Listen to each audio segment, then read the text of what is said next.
just to That might have let been you know too this much. guy, Carl, how neat a guy he is and what he's doing. He is not sitting on a couch. And I'm still, every time I talk to him, he's doing something somewhere else in the world. Can I tell him that story? But you sent me that text that time. I don't remember what it was. Go Go for it. Why tell not? it. You get Do it. mad later. All right. And so Carl calls me to congratulate me on the Hall of Fame. I would have called Carl, but he don't have a phone number. He's probably got some satellite phone or something. You can't reach him. So I get a text from him shortly after this. Shortly after the introduction of both of us being in the Hall of Fame, and I get this text, and it's Carl, and it's Sherpa, and he's at the. Oh, this is awesome. Yes. Can I say that? Yeah, dude, All I right. want to tell So I get this text from Carl. He's so humble. He don't say what he does. He does all kind of neat stuff. I get this text from him, and he's standing next to his Sherpa, and he says, "Dude, you're world famous." And he's at 15,000 foot in Kilimanjaro, and him and the Sherpa's got a Ricky Rudd hat on. It was awesome.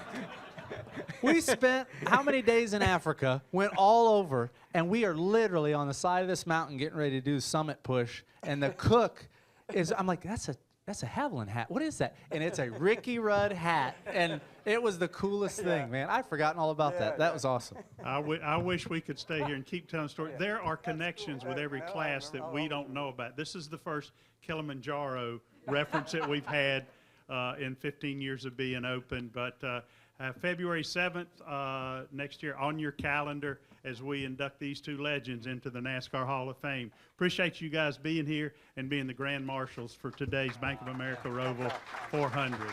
Thank you, guys. I'm out in my backyard on election day. I happen to be in the Charlotte area. We have a place up north of here, about 20 miles.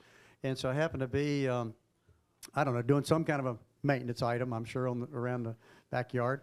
And to get a call, it was, I have him on my Rolodex, so it popped up, Mike Joyce calling. So wait a minute, Mike Joyce calling. Here we are. It is it's election day. So wait a minute, Mike Joy. We talk about once every 10 years. So what is Mike Joy doing calling me? And I got thinking he helps organize the MCs, the Hall of Fame voting. So when he calls, the first thing I said, is this call maybe what I think it's about? He said, I can't say anything. I can just tell you it's your best interest to get in your car and come down to Charlotte. It's vote day. And I couldn't get anything out of him. He was a company guy. He wouldn't let me know anything. And so anyway, Lynn and I hauled tail. I mean, I was sweaty, been working outside, and we jump in the car. First jump in the shower. She's got my sport coat on, and we set the world record, I think, from Lake Norman down to the Hall of Fame. And anyway, we made it there just about within 5:05 or something. So we're a little bit late, but not too bad. But couldn't believe it really happened. Really, I was kind of resigned. I got myself sort of numb with if I didn't get accepted, and I could live with it again because there was a lot of disappointment as well. But man, it's just unbelievable. Well, truth is, he couldn't tell you anything because he didn't know. Yeah, well, you probably didn't know. I didn't. He really, those of us on the ballot, or those of us on the committee, the accounting firm, and then maybe Steve Phelps because he's going to announce them. Yeah. But we literally don't know. So he went out on a limb. Now, he had heard your name enough times. Yeah.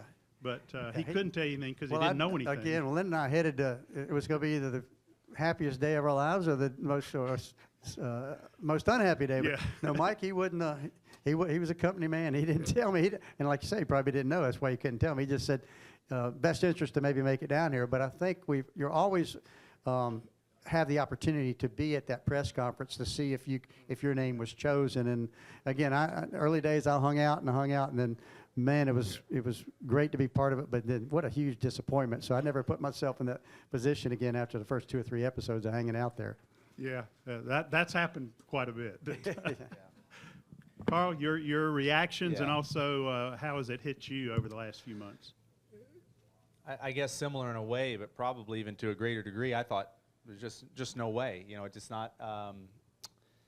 I just didn't even consider it, and so there was the email that hey, today is the voting day and you should be available at this time, and I thought no, it's I didn't even want to think about it because of the feelings that are associated with it. And so when we landed the airplane, I looked back and I'm starting to open the door, and Kate says you need to check your phone, and that's truly.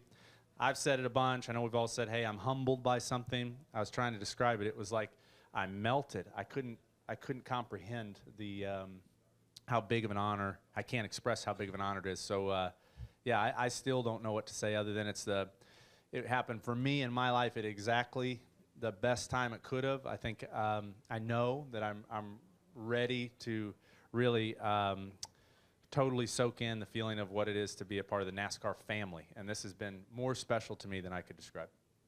So, questions from the group. So we'll start here with Al, Jenna. We'll go, just start on this side, and then we'll come over here.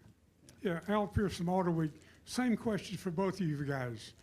What do y'all consider individually your single most significant accomplishment? And the other question is there anything you regret not having done in your careers? I mean, it's Ricky Rudd. Like, No, you know, no, he's yeah. got to go first Carl's, every time. Carl's the most humblest guy. You know, I was coming into race. I was leaving racing. Carl was coming in, and I know he gets tired of hearing this, but you know, when I left racing, he was an exciting guy to watch. I mean, he was nobody any better on the racetrack. He was, you know, one of the best. And you got rewarded at the end of the race to see this guy do a backflip. And I think I was hanging in there maybe one of these times to see maybe when he didn't make it, you know, because one of these days it might not work out. I don't know, but he won a lot, so he did a lot of backflips. But real quick, to biggest accomplishments, gosh, there's, you know, somebody told me I think we won 23 Cup races, I guess, officially in the Cup level, and I ran maybe 900. So I lost a lot of races. And Carl's record, he won a lot of races, but he lost a lot of races too. I mean, unless you win every single one, which, you know, obviously that's never going to happen. But I guess probably there's several, but one that comes to mind is sort of the agony of defeat and the thrill of victory happened to me within about a 10-day period when I was at Daytona, and was the Busch Clash, which is I think it's what it is today. I'm not sure what it is, but the invitational race from winning poles the previous year. And I'm in that race, and I end up getting spun out, wrecked midway through the race. We're running third, fourth, and I get turned around. And anyway, that's when the cars before Jack Roush came out with the roof flaps. So cars would get airborne, and they were unrestricted, so well over 200 mile an hour. And it would have been a simple spin today. You just turned sideways, but as it went sideways, it did one of those reverse flips. And I don't remember much about it. I remember going up in the air and knowing that that's going to be a great thing that it got airborne, because it allowed me to step over a guardrail system at the time at Daytona that pretty much wiped out Darrell Waltrip. I mean, it hurt him really badly. And I remember looking over my shoulder, seeing that thing coming, and then the car got airborne. So that was actually a good thing. I looked at it at the time. But when it went up and when it came down, the lights were out at that point. And I was fortunate enough I was able to get back in the car not too many days later. But I guess my point is that here I worked what led up to that, which nobody would really probably even remember those days, but I had the opportunity. I was driving for Bud Moore, which was one of my dreams, is to drive for one of the top guys for like a Wood Brothers or Junior Johnson, and there's a handful of those teams. And I'm lucky enough to be driving for Bud Moore, and I get hurt first day at work, basically. So I was gonna miss out on that opportunity. And I knew I was hurt pretty good. And I knew that I'd probably be sitting out some races, which in that days, you know, it didn't take long. That somebody's going to move in your driver's seat pretty darn quick if you don't get back to work. So it was kind of like get back to work quickly, so I don't want to lose this opportunity. But to me that was the low. And then the next week there's a lot of people involved that helped get me patched up as a driver. You know, to get my body patched up from local high schools, Maitland High School over there in Daytona, and Humpy Wheeler's brother, David Wheeler, was a football trainer at one of the college football teams. He came in with a flat jacket out of the University of Florida. I mean, there's just a bunch of people, you know, jumped on me. It was like fixing up a wrecked race car. They were fixing up a wrecked body, to the point that I came back the next week. I felt like Superman. We won Richmond. So, I guess went around the world to get there. But probably the agony of defeat and the thrill of victory all happened to me. That was probably the highlight of my career. Carl? Yeah, for me, I think if I think about now, I'm able to think of the whole kind of arc of all of this for me, and you know, being here, driving by Windy Road and Schrader's shop, and then you know, wearing this patch on the shirt. I think the thing that is really the thing I'm most proud of is just being able somehow to just keep focused on this goal, especially early on, and keep my claws in this dream of racing. And I was just so blessed to have so many people involved. But there's so many times, before all this stuff that we're talking about, and we talked about you guys starting that team and you clawing back from such a, your seats broke in half and you go out to win. For me, it's that I'm just proud of the persistence. And everybody in this room we're all enjoying something. A lot of people like to be in these seats, and you guys you're all doing the same thing. You're doing something you love, and so that's that. The regrets are real simple. There's two of them. I was so focused. I didn't enjoy some moments that now I know I'll never get again. And so I was just on to the next thing and going. And then the other one, I got to rectify a little bit of it because I ran into Brad Keselowski out there. I didn't truly love and respect my competitors the way I should have. I thought of them as that's my enemy, and we're going to dominate you, and we're going to win. And now I see that there's a real brotherhood that I didn't understand at the time. Yeah, I have to agree with that exactly. And everybody finds their own. You got to dig down deep, and you got to, when you go out against the competition, especially when these guys are the best, the best there is. And that's kind of, it's funny to hear you say that. These guys on the racetrack, they were my enemy, and I didn't treat them unkindly, but those were the guys that I wouldn't, I purposely wasn't really super close friends with any of them. We were, friends, but we, just more acquaintances than it was friendship. So it's weird to hear somebody else say the same thing, because I don't think everybody's programmed that way. Some guys win and they find a different way to do it. You look at a Kyle Larson today. I don't think he gets mad at anybody. I don't think he could get mad. But he wins he's a heck of a driver, and he wins races. Everybody's got their own way of, competing, and you do what you have to do to be competitive, and, so, yeah. Jenna, I think, had her hand up. Bruce? Hi, Jenna Fryer with the Associated Press. I have two different questions. I'll start with the first one. Ricky, you said how you came around a little bit as a voter. Carl, you kind of just went away. Since the 75th anniversary, you've come back a little bit. Since the Brickyard, when all the former Brickyard winners and people were like, Rooster, we haven't seen you in 10 years. Has this whole spotlight been turned back on you guys, and the induction in the Hall of Fame rekindled your love of NASCAR? Yeah, so for me, I left, gone, and I thought of it like that's something I did. I'm going to focus on my family and these other parts of life.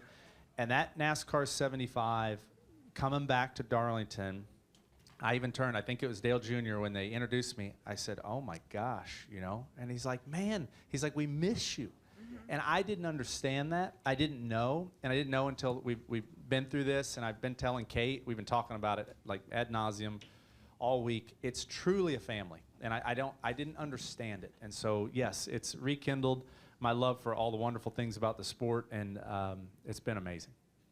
Yeah, Jen, I think for me, when I raced so long, my career was probably twice as long as Carl, and but it doesn't take long to figure out that you travel, we call it traveling circus, you travel the country with people that you really admire the most in your lives.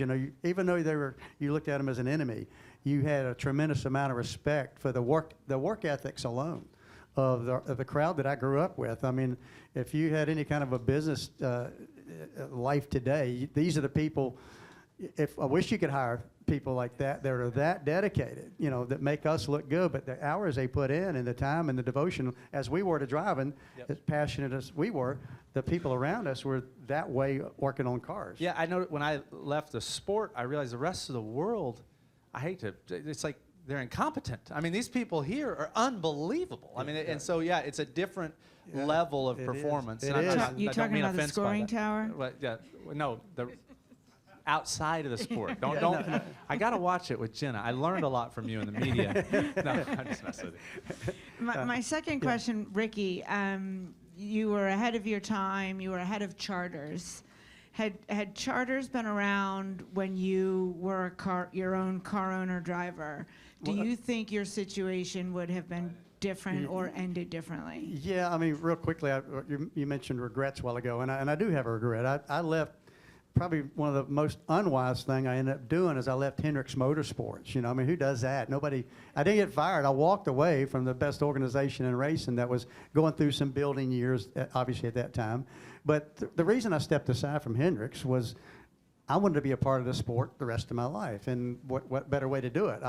You know, eventually your driving years will be over with, and my mechanical skills were mediocre at best. I was just sort of, I wasn't a lot of assistance there, but I knew how to bring people together. I knew how to recognize good talent, and that's what we were able to build our team with people that we eventually won some races and we beat some big teams. So I look at it back like that. But then when I was planning on being here for a long time, but when it just didn't work out, things didn't work. So basically, when I retired, and it would be kind of hurtful to go to a racetrack. It would probably really be sad to go to the racetrack, and I haven't been in the garage yet since I've retired. And the main reason, I don't know anybody. You know, these people in the garage here today, they're second and third generations from when I raced.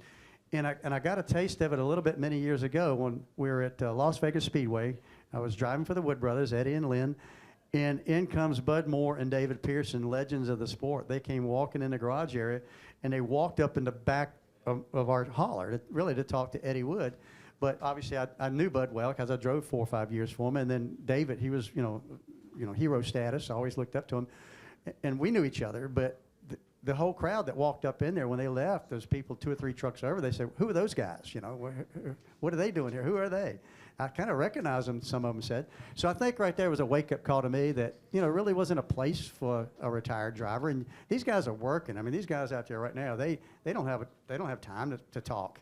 And so I respect that. So I just never made it a point to go in the garage. But I do miss it. This has been the neatest thing that's happened to me in a long time. Not just the Hall of Fame, but sort of reacquainting with all these friends and people that are still connected to the sport. Time for one more question, Bruce. Bruce Meyer with Forbes Sports Money. Carl, a lot of drivers stick around well after it's time to leave. You did the opposite. You left well before it was time for you to go. How difficult was it for you to close that chapter and never look back? Because it seems that that's the one thing that you've done is you did not look back. Oh, I've looked. I haven't walked. But no, for me, I've come to realize that there's a much bigger plan than kind of my plan, and I felt like that it was truly a season of my life. I enjoyed driving a race car like it was one of the most enjoyable things that I could possibly imagine. Had so much fun. Had obviously, things all just was blessed all along the way, but it really, you know, it really became, you know, we talked about this at the hall. It's like you look at the things that are, you know, in my life that were very valuable and important, and then the things that were priceless. And for me, it was priceless. I needed to focus on my family. I wanted to take care of my health. You know, we looked at all the stuff going on with the head injuries and things like that I'd never considered. And when I put all those things together, it was clear that that season was over and I was in a new season. So but it was hard, and I think that's what you ask. It's very difficult because just like most people, you know, you wrap your identity up in something. And it was very strange for a couple of years to go places, talk to people, and they say, "What are you up to?" And it's like, well, it used to be real simple. I was getting ready for Darlington. I was doing this, and it was hard to explain to people. But for me, it was just it was the right decision, and it's been wonderful. And when's the last time you successfully completed a backflip? Oh, okay. I've been asked this a lot, and I thought about it. I went to my buddy's, he lives in Alabama, and I came out and jumped in the pool. I turned around and thought, I'll do a backflip in the pool. And I think that, I don't know exactly what a hernia feels like, but I think I might be close to having one. And so it's been a while, but yeah, I think I can still do it pretty good, but I need to practice, yep. It was abdominal. Sorry, let me just clarify that. Abdominal, yeah. Just to That might have let been you know too this much. guy, Carl, how neat a guy he is and what he's doing. He is not sitting on a couch. And I'm still, every time I talk to him, he's doing something somewhere else in the world. Can I tell him that story? But you sent me that text that time. I don't remember what it was. Go for it. I'm Why gonna tell not? it. You get Do it. mad later. All right. And so Carl calls me to congratulate me on the Hall of Fame. I would have called Carl, but he don't have a phone number. He's probably got some satellite phone or something. You can't reach him. So I get a text from him shortly after this. Shortly after the introduction of both of us being in the Hall of Fame. And I get this text, and it's Carl and it's Sherpa. And he's at the... Oh, this is awesome. Yes. Can I say that? Yeah, dude, All I right. wanna tell So the I get story. all right. I get this text from Carl. He's so humble. He don't say what he does. He does all kind of neat stuff. I get this text from him, and he's standing next to his Sherpa, and he says, "Dude, you're world famous." And he's at 15,000 foot in Kilimanjaro, and him and the Sherpa's got a Ricky Rudd hat on. It was awesome. We spent how many days in Africa, went all over, and we are literally on the side of this mountain getting ready to do the summit push. And the cook I'm like, that's a Haviland hat. What is that? And it's a Ricky Rudd hat. And it was the coolest thing, man. I'd forgotten all about that. That was awesome. I wish we could stay here and keep telling stories. There are connections with every class that we don't know about. This is the first Kilimanjaro reference that we've had in 15 years of being open. But February 7th next year on your calendar as we induct these two legends into the NASCAR Hall of Fame. Appreciate you guys being here and being the Grand Marshals for today's Bank of America ROVAL 400. Thank you, guys.